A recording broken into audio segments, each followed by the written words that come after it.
నమస్తే రమగారు. నమస్తే జయ. రమగారు, చందమామ కథ ఒకటి చెప్పుకుందామండి. రాజు దొంగ చెప్దాం.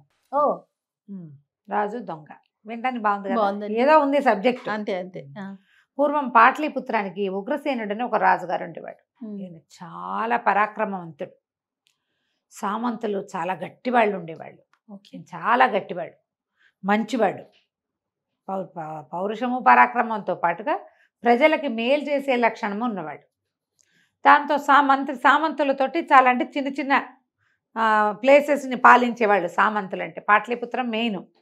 చుట్టుపక్కల ఉన్న అన్ని దుర్గాలకి రాజులు సామంతులు అన్నమాట. వాళ్ళతో మంచి రిలేషన్ మెయింటైన్ చేసేవాడు. వాళ్ళు చాలా గట్టివాళ్ళు. వాళ్ళ వల్ల ఈయన పెద్దగా పట్టించుకునేవాడు కాదు. రాజ్యాన్ని వాళ్ళే చూసుకునేవాళ్ళని వాళ్ళ మీద వదిలిపెట్టేవాడు. ఈ వదిలిపెట్టే క్రమంగా ఏమైందంటే, ఈ సామంతులు ఈయనంత మంచివాళ్ళు కాదు. అందులో ఒక 6-7 మంది దుర్మార్గులు ఉండేవాళ్ళు. వీళ్ళు ప్రజల్ని పీడిచ్చేసేవాళ్ళు. రాజు అంట చూసుకుని, రాజుకి వాళ్ళంటే ప్రీతి. అదేలే. వాళ్ళ మీద ఎవరైనా చెప్పడానికి సాహసించేవాళ్ళు కదా, ఆయనకున్న ప్రేమ వల్ల. ఆయన ఒక 15 మంది చాలా మంచివాళ్ళు. ఈ 6-7 ఆయన తెలుసుకోలేక ఆ ప్రజలు ఇబ్బంది పడుతూ ఉండేవాళ్ళు అన్నమాట. అయితే ఈ రాజ్యంలో కూడా కొంతమంది యువక వీరులు కనపడేవాళ్ళు. వాళ్ళు రాజుకి చాలా వీర విధేయులుగా ఉండేవాళ్ళు, మహావిధేయులు. ఆ విధేయుల్లో ఒకడు సహదేవుడు. ఈ సహదేవుడు రాజుగారికి విధేయుడుగా ఉండి క్రమంగా తనకి ఏం తెలిసింది, ఈ రాజు మీద ఇంత పిచ్చి ఉండకూడదు మనకి, ఈయన సామంతుల మీద డిపెండ్ అవుతున్నాడు, సామంతులు కొంచెం దుర్మార్గులుగా ఉండి ఈ పనులు చేస్తున్నారు అని తెలుసుకుని వాళ్ళ మీద ఒక రకమైన తిరుగుబాటుగా చేసి, మెరుపుదాడి చేసేసి, వాళ్ళ దగ్గర ఉన్న డబ్బులు కొట్టేసి పేదలకు పంచిపెట్టి అలా చేసేవాడు. క్రమంగా అతను దొంగగా మారిపోయాడు.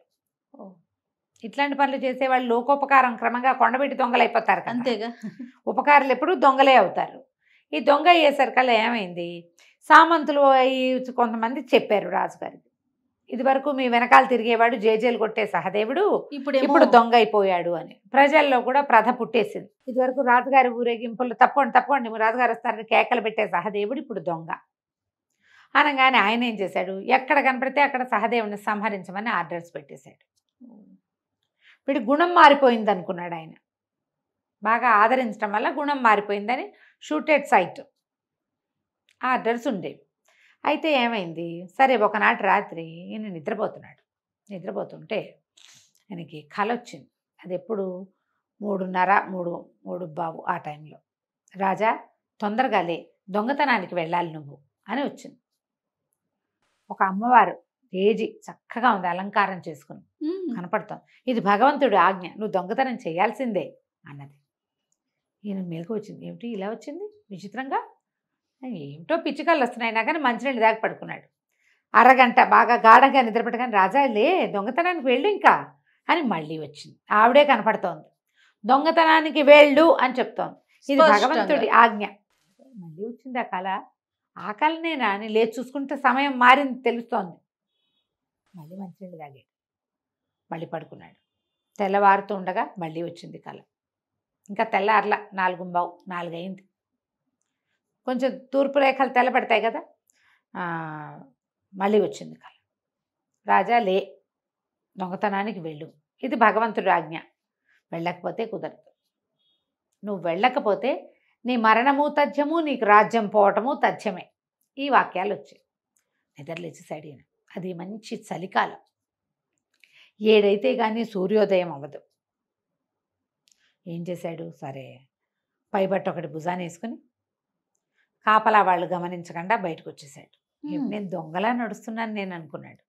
ఎందుకు తన్ని దొంగతనం చేయమంది, ఎందుకు భగవంతుడు తన్ని దొంగతనం చేయమన్నాడో ఆయనకు అర్థం కాల. కానీ ఏం దొంగతనం చేయాలి, నేనేం చేయాలి? సరే ఏం చేశాడట, నడుస్తూ వెళ్ళాడు. మంచి దట్టమైన చీకటి, చలి. ఈయన గట్టిగా భుజాల చుట్టూతా ఒక శాల్వా లాంటిది వేసేసుకున్నాడు. ఒక పై బట్ట ఉంది కదా, దానిట తలకు చుట్టుకున్నాడు. తను ఎవరో గుర్తుపట్టకుండా నడవటం మొదలుపెట్టాడు. నడుస్తూ ఉంటే ఒక చిన్న ఎలా ఉందంటే, ఈ వీళ్ళ ప్రాంతం ఏంది, కోట, ఒక మాదిరి అడవిగా ఉండి అక్కడి నుంచి ఊరు మొదలవుతుంది. ఆ అడవిని దాటుతూ ఉండగా ఈయనకి గుర్రం మీద ఒక మనిషి కనపడ్డాడు. ఎవరు నువ్వు అంటే ఎవరు నువ్వు అని అనుకున్నారు. అనుకుంటే రాజు అన్నాడు, ఈ సమయంలో నువ్వు ఎందుకు వెళ్తున్నావు, ఎక్కడికి వెళ్తున్నావు? ధైర్యస్తుడు అయితే నాతో తలపడు. రాజుగారికి వరలో ఖడ్గం కూడా ఉంది. వాడు కత్తి తీశాడు, ఈయన కత్తి తీశాడు. ఇద్దరు చెడామడా పోరాడారు. పోరాడిన తర్వాత సహదేవుడు కాస్త అదే ఆ రెండో వాడు కాస్త ఓడిపోయాడు. ఓడిపోయి చంపి నన్ను నీ చేతిలో ఓడిపోయాను నేను అన్నాడు. అనేసరికల్లా ఈయనన్నాడు, నేను చంపడానికి ఫైట్ చేయలేదు, ఎదురుపడ్డవాడితో యుద్ధం చేయాలన్నది నియమం కాబట్టి చేశాను. నీ పేరేమిటి, నువ్వెవరంటే నా పేరు సహదేవుడు అన్నాడు. అనగానే నేను ఆశ్చర్యపోయాడు. వీడేనా సహదేవుడు? ఈ సమయంలో వీడు ఎక్కడికి వెళ్తున్నాడు? ఎక్కడికి వెళ్తున్నావు అన్నాడు. అనేసరికల్లా ఒక దొంగతనం చేయడానికి వెళ్తున్నాను అంటే ఈయన అన్నాడు, రాజుగారు ముసుగేసుకుని ఉన్నాడుగా, చీకటి. సరే నేను దొంగనే, పద మన ఇద్దరం కలిసి రాజుగారింటికి కన్న వేద్దాం, రాజుగారింటికి కన్న వేద్దాం అన్నాడు. అనగానే సహదేవుడు అన్నాడు, చంపేస్తాను, రాజు ఇంటికి కన్న వేయకూడదు, రాజు ధర్మాత్ముడు, రాజుని మనం ఏం చెయ్యం, నేను ఇంకో చోటకు వెళ్తున్నాను. ఎక్కడికి వెళ్తున్నావు అన్నాడు. సూరసేనుడు ఒక సామంతుడు, అతని ఇల్లు కొల్లగట్టడానికి వెళ్తున్నానన్నాడు. రాజు ఆశ్చర్యపోయాడు. సూరసేనుడు ఎవరో కాదు, ఉగ్రసేన మహారాజు గారి చెల్లెలి మొగుడు. ఓహో, మహాబలవంతుడు, ఈయనకి నమ్మిన బంటు. నేను తెలబోయి అదేమిటి రాజుగారి ఇంటికి వద్దంటూ రాజుగారి బావమరిది ఇంటికి వెళ్తానంటావు, ఆయన మహానుభావుడో గడిది గుడ్డ అన్నాడు ఇతను సహదేవుడు. కడు దుర్మార్గుడు సూరసేనుడు, వాడిని కొల్లగొట్టాల్సిందే ఇవాళ ఏమైనా సరే. ఆ చెల్లెలు, రాజుగారి చెల్లెలు చస్తూ బతుకుతూ కాపురం చేస్తుంది అతనితోటి, నీకేం తెలుసు లోగుట్టు, నాకు తెలుసు, రా నాతోటి రా అన్నాడు. సరే ఏం చేశాడు ఈయన, ఇప్పుడు దొంగతనం తను పట్టుబడితే పరుపోతుంది. సహదేవుణ్ణి చంపమని ఆర్డర్స్ ఇచ్చింది తను, వాడితో పాటే తను తిరిగితే ఇంకా పరువు తక్కువ. కానీ కల్లో వచ్చిన ప్రచోదనం ఏమిటి, నువ్వు దొంగతనం చేయవలసిందే, చేయకపోతే చస్తావంట. సరే బాగానే ఉందని అతనితో పాటు వెళ్ళాడు.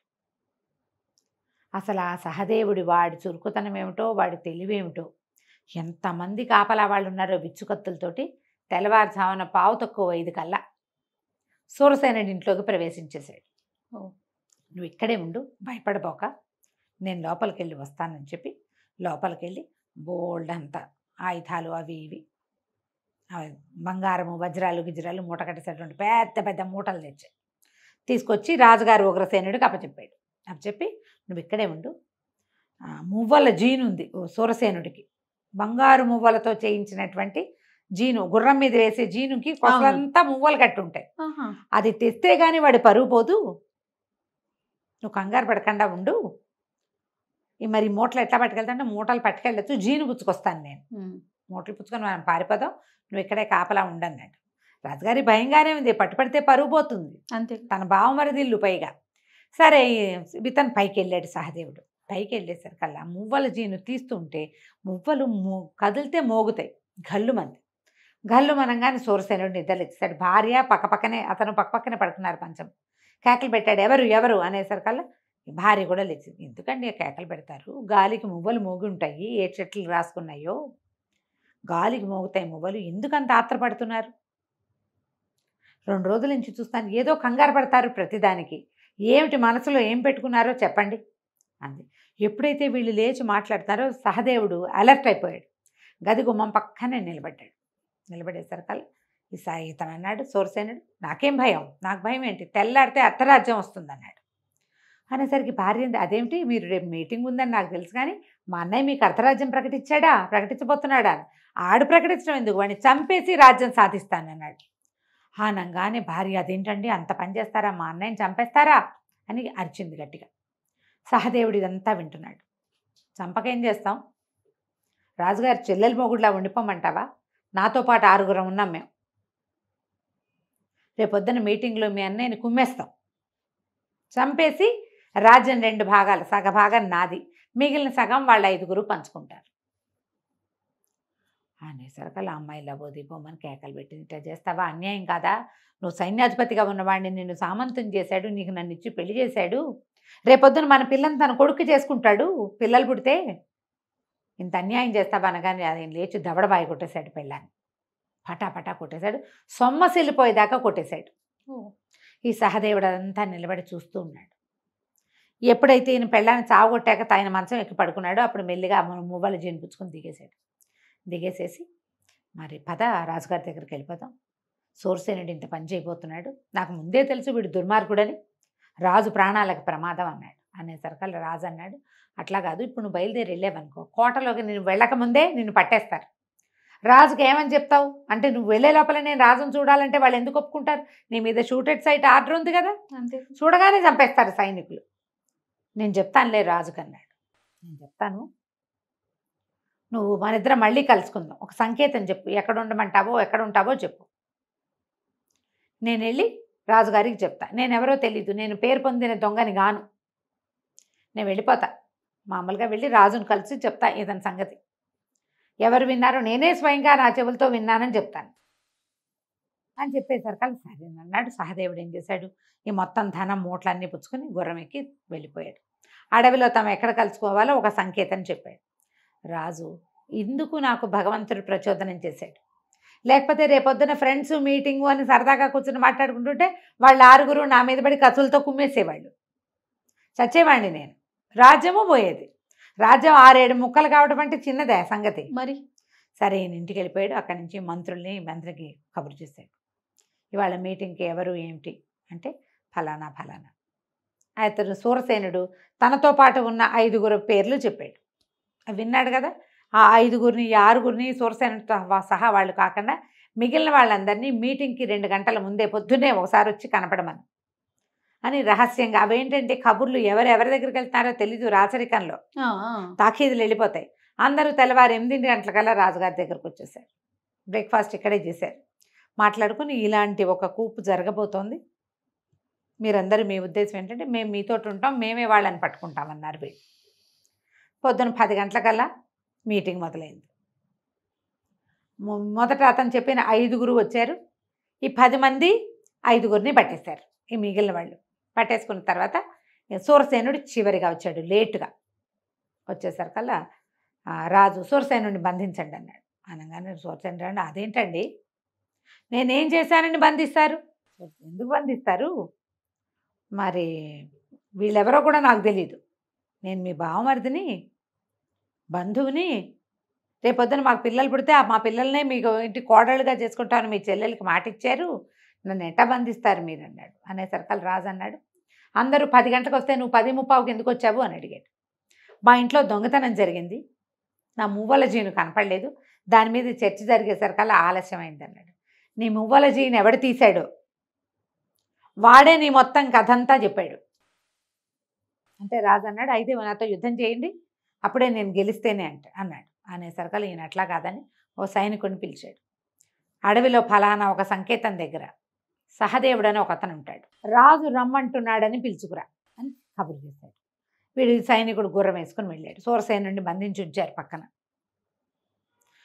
వాడు వెళ్ళి సైనికుడు వెళ్ళి సహదేవుడిని పిలుచుకొచ్చాడు. సహదేవుడికి భయం వేసింది, రాజు దగ్గరికి వెళ్ళాక ఏమవుతుందో, మన స్నేహితుడిని పట్టేశారేమో పాపం, ఒక్క పూట దొంగతనం చేయడానికి వచ్చి ఇలా దొరికిపోయాడు, ఆ సూరసేనుడు ఏం మాయ చేశాడు, ఇవన్నీ ఆలోచించుకుని వచ్చేసరికల్లా రాజుగారిని చూసేసరికి ఆశ్చర్యపోయాడు. రాత్రి చూసిన ఆయన్ని గుర్తుపట్టాడు. నువ్వు నాకు మన ఇద్దరం కలిసి నాకు దొంగతనం నేర్పించావు, నువ్వు నా గురువువి, నాకు ఒక సహాయం చేయాలి నువ్వు అన్నాడు. నువ్వు నా ప్రాణదాతవి, నిన్న రాత్రి ఫైట్లో నువ్వు నన్ను చంపేసి ఉండొచ్చు, చంపకుండా వదిలేసావు, నువ్వు ఏం చెప్తే అది చేస్తానన్నాడు. రాజు ఏం చెప్తే అది చేస్తానంటే, ఈ దుర్మార్గుడితో ద్వంద్వ యుద్ధం చెయ్యి, వీడిని సంహరించి రాజ్యానికి మేలు చేయమన్నాడు. సహదేవుడికి ఎప్పటి నుంచో సూరసేనుడు అంటే మంట, పైగా అతను రాజ్యం మీద అతను చేస్తున్న కుట్ర వల్ల ఇద్దరు కలిసి ద్వంద్వ యుద్ధం చేశారు, సూరసేనుడిని సంహరించారు. తర్వాత రాజుగారు సూరసేనుడి దీంట్లో కోటకి సహదేవుడినే రాజుని చేశాడు, సామంతుడిని చేసుకున్నాడు, ప్రజలకి తెలియజేశాడు. ఇతను దొంగగా మారడానికి కారణం ఏంటంటే రాజు మీద అవజ్ఞ కాదు, సామంతుల మీద కోపంతో. ఏ సామంతులతోటైతే వీళ్ళకి ప్రాబ్లం ఉందో రాజ్యానికి 6 పట్టేశారు. ఒకేసారి సెట్ అయిపోయింది కదా, మొత్తం అంతా సెట్టింగ్ పూర్తయిపోయింది. ఆ తర్వాత సహదేవుడు ఎంతో కాలం రాజుగారికి పక్కనే ఉండి ఆయనకి ఎన్నో రకాల సహాయాలు చేసేవాడు, రాజ్యాన్ని సుభిక్షంగా పరిపాలించాడు. కథ కంచికి మనం ఇంటికి పెద్దగా అయినా కొంచెం బాగుంది. బాగుంది.